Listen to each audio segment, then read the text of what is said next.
নমস্কাৰ বন্ধুসকল, মই হিৰেন। আজি এই ভিডিঅ'টোৰ উদ্দেশ্য হৈছে আপোনাৰ লগ্ন তালিকাৰ প্ৰথম ঘৰত মংগলদেৱৰ অৱস্থিতিৰ ফলত আপোনালোকে কেনেধৰণৰ ফলাফল লাভ কৰিব তাৰে সম্পূৰ্ণ তথ্য আপোনালোকক এই ভিডিঅ'টোত আগবঢ়াইছোঁ। প্ৰথমে মোৰ চেনেলটো আপোনালোকে ছাবস্ক্ৰাইব কৰি ল'ব, যাতে মোৰ পিছৰ ভিডিঅ'বিলাক আপোনালোকে সহজে লাভ কৰিব পাৰে।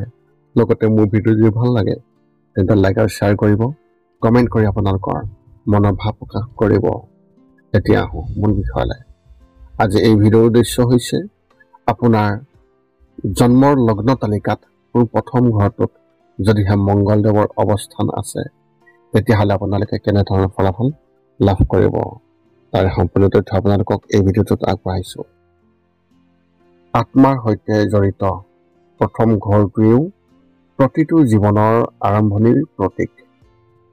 জন্ম তালিকাৰ প্ৰথম ঘৰটোৱে মই বা আত্মাক প্ৰতিনিধিত্ব কৰে, যিহেতু এই ঘৰৰ একমাত্ৰ তাৎপৰ্য এইটোৱেই, গতিকে ইয়াক লগ্নৰ নামেৰেও জনা যায়। বৈদিক জ্যোতিষত এজন ব্যক্তিৰ সম্পূৰ্ণ ভাগ্যৰ কথা কোৱা হৈছে যদিও জ্যোতিষৰ কেন্দ্ৰবিন্দুৰ প্ৰথম ঘৰটো নিহিত হৈ আছে। বৈদিক জ্যোতিষৰ মতে মংগল গ্ৰহক আগ্ৰাসী আৰু অগ্নিময় গ্ৰহ বুলি গণ্য কৰা হয়। প্ৰথম ঘৰত মংগল গ্ৰহৰ দ্বাৰা প্ৰভাৱিত ব্যক্তিসকলৰ শাৰীৰিকভাৱে সাহসী আৰু শক্তিশালী হয়, আৰু তেওঁলোকৰ ব্যক্তিত্বৰ বৈশিষ্ট্য হৈছে অত্যন্ত উৎসাহ আৰু শক্তি।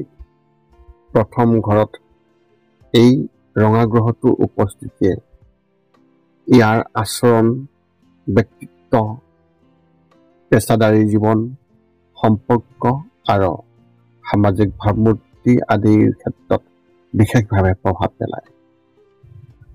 যদিহে আপোনাৰ মনত জ্যোতিষ সম্বন্ধে কিবা প্ৰশ্ন থাকে আপোনালোকে এই ভিডিঅ'ৰ তলত কমেণ্ট কৰি আমাক অৱগত কৰাব, আৰু আমি আপোনালোকৰ সেই প্ৰশ্নৰ উত্তৰ আমি অতি সোনকালে দিবলৈ আমি সকলো সময়তে সাজু থাকোঁ। তেতিয়া আহোঁ আকৌ মূল বিষয়লৈ।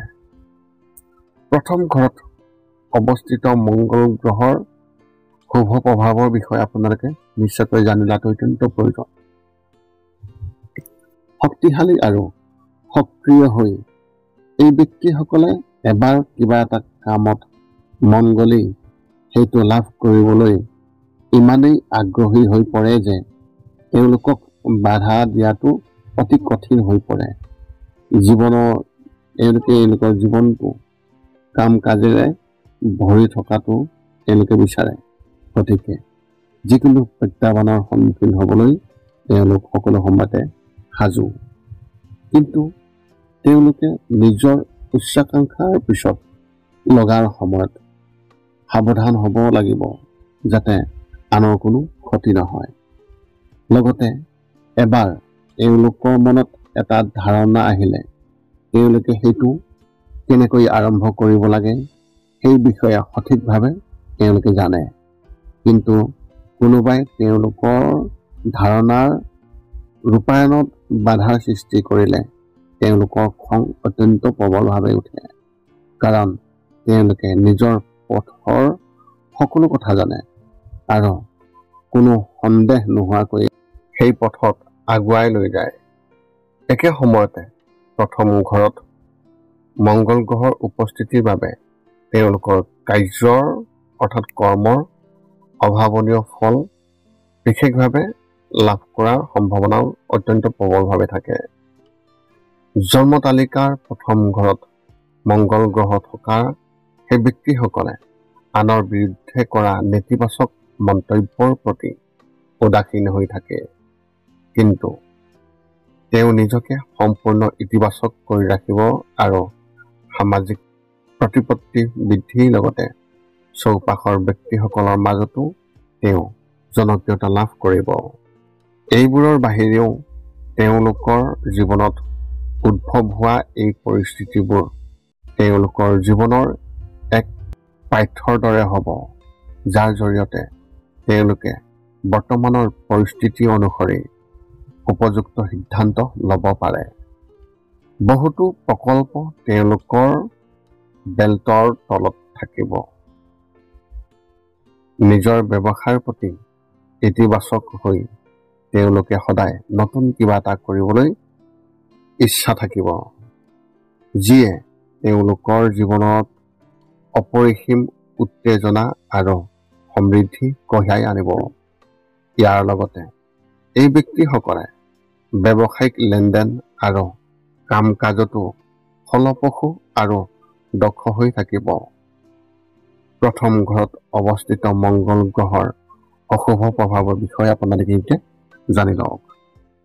জ্যোতিষৰ মতে পৰম উৎসাহ আৰু সাহসেৰে প্ৰতিটো কাম আৰম্ভ কৰে, কিন্তু কিছু সময়ৰ পাছত তেওঁ সেই কামটো নিজৰ ইচ্ছামতে কৰিবলৈ আৰম্ভ কৰে।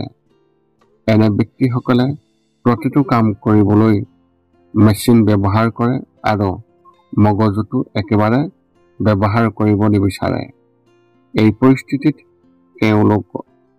সেই ব্যক্তিজনক অধিক পৰিকল্পিত আৰু সংগঠিতভাৱে কাৰ্যকৰী কৰিবলৈ পৰামৰ্শ দিয়া হয়। দুঃসাহসিক আৰু সক্ৰিয় হোৱাটো ভাল, কিন্তু অসাৱধানতাৰ বাবে বিপদৰ সৃষ্টি হ'ব পাৰে। তদুপৰি আনৰ সৈতে কোনো ধৰণৰ আলোচনা বা পৰামৰ্শ নোহোৱাকৈয়ে সিদ্ধান্ত লোৱা এই ব্যক্তিসকলে দল হিচাপে কাম কৰাৰ সময়ত পিছলৈ ঘূৰি চাব লাগিব আৰু একমত হ'ব লাগিব। সামৰণিত ক'বলৈ গ'লে প্ৰথম ঘৰত মংগল গ্ৰহ থকা ব্যক্তিসকল আক্ৰমণাত্মক আৰু অগ্নিময়, লগতে সক্ৰিয়। সেয়েহে তেওঁলোকে নিজৰ সঠিক নিয়ন্ত্ৰণ কৰাৰ লগতে উৎপাদনশীল, সৃষ্টিশীল আৰু ইতিবাচকভাৱে ব্যৱহাৰ কৰাৰ লগতে নিজৰ কামত অধিক পৰিকল্পিত আৰু সংগঠিত হোৱাটো অত্যন্ত প্ৰয়োজন, কাৰণ সংগঠিতভাৱে কামবোৰ কৰিলেহে তেওঁলোকে সফলতা আনিব। একে সময়তে সঠিক পৰিকল্পিতভাৱে কাম কৰিলে সকলো দিশতে বিজয়ী হ'ব। এই আছিল মংগল গ্ৰহৰ আপোনাৰ জন্ম তালিকাৰ প্ৰথম ঘৰত যদিহে অৱস্থিত আছে তাৰে সম্পূৰ্ণ ফলাফল আপোনালোকক আগবঢ়ালোঁ। যদি মোৰ ভিডিঅ'টো ভাল লাগিল তেন্তে লাইক, শ্বেয়াৰ, কমেণ্ট কৰিব। চেনেলটো ছাবস্ক্ৰাইব কৰি থ'ব, যাতে আমি অন্য এটা ভিডিঅ'ত এই চেনেলৰ জৰিয়তে আমি আকৌ যাতে লগ হওঁ। পুনৰ লগ পাম অন্য এটা ভিডিঅ'ত। আজিলৈ ধন্যবাদ।